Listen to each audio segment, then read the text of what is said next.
Listen, people, with all due respect, I'm trying to save you the hassle, the trauma, and the drama by sharing my information, my experience, what happened to me when I went to Northern Light Hospital, Sebasticook Valley Hospital in Pittsfield, Maine. December 8th, 2023.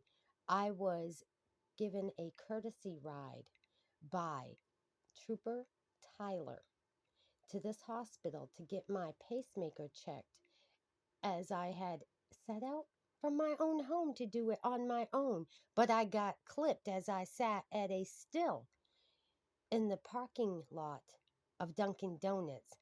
Who was it that clipped me? Was it the same person from the auto repair in Palmyra that was supposed to have fixed my car August 24th, but did not replace the power steering line that I had purchased, taken to him, and they charged me for? Yeah, let's find out, because you know what? Maine State Police, the records department, Wendy, refuses to give me that information, yet they want me to appear in court, and I still want to know, who was it that hit my car? Who towed my car? Why was my car towed? It didn't have to be towed. It was still drivable, as well as, I say, it was a setup. And let me tell you something. There was a guy that lives over by former Senator Doug Thomas, over in Ripley, Maine. And he told me, as I was out and about one day, scouting, looking for berries, okay? He stops and he asks me, where I'm from and shit, and we're just chit-chatting.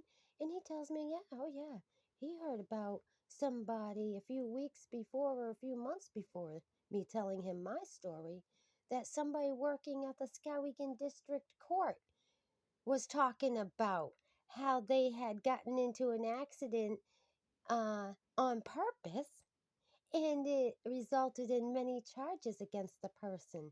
So was it me that he was talking about and he didn't know it? Well, I would like to know, why is there a Somerset County deputy's car parked at former Senator Doug Thomas's property in Harmony most mornings? It all kind of makes sense, doesn't it?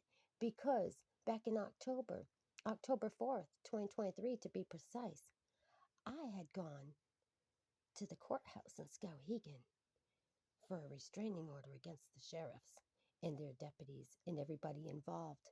As a result, when I got back, and mind you, I had a verbal disagreement with Derek, which would be the former senator's son, because he invited me to a barbecue. I declined, and he called me a crazy cunt. And it was long after that, maybe 4 or 5 days, when I went for a restraining order at the Somerset County Courthouse. I got back home a few hours later. My dog had been stolen. My vehicle had been vandalized. My license plate had been taken out of the vehicle, not off the vehicle, because it wasn't on the vehicle. Just like it wasn't on the vehicle because I was a sovereign traveler when I was heading from Garland out of despair, in fear for my life, to go to Augusta and then Portland. Augusta to file paperwork, in Portland for medical. I didn't make it there that day because I ended up here and in an involuntary, unknown about psychiatric evaluation. So you're reading my report.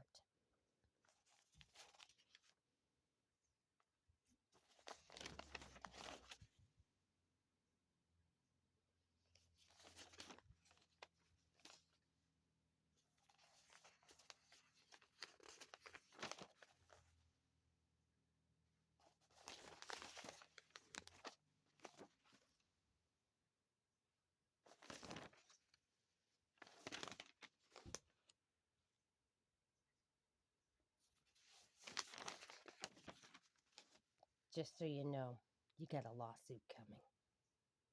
Anybody that doesn't know it should know that you should not be involved with any hospitals in the state of Maine. They are run by Janet Mills, government associated, and her family. That's right. Dr. Dora. Dr. Dora has a lot to do with the decision making. And you see, all these people that are getting put into hospital psychiatric wards, ask Janet Mills why. Ask how many of them have made statements or been in shelters, domestic violence homes, because they're trying to silence people like you and me for coming forward. So, with that being said, the only reason why I went to that hospital was because I was given a courtesy ride after I was violated. I was sitting at a still at Dunkin' Donuts that morning, waiting for the vehicle to pass by me because it was obvious he was doing so. At that given time, he came out by and he clipped my vehicle. It knocked the bumper. I wasn't aware that the bumper was dragging. I exited to the right, but he also exited to the right and he kept on inching up so that I couldn't get in. With that being said, it's been quite the situation and it's very disgusting. The state police are hiding the information. Transparency is an issue.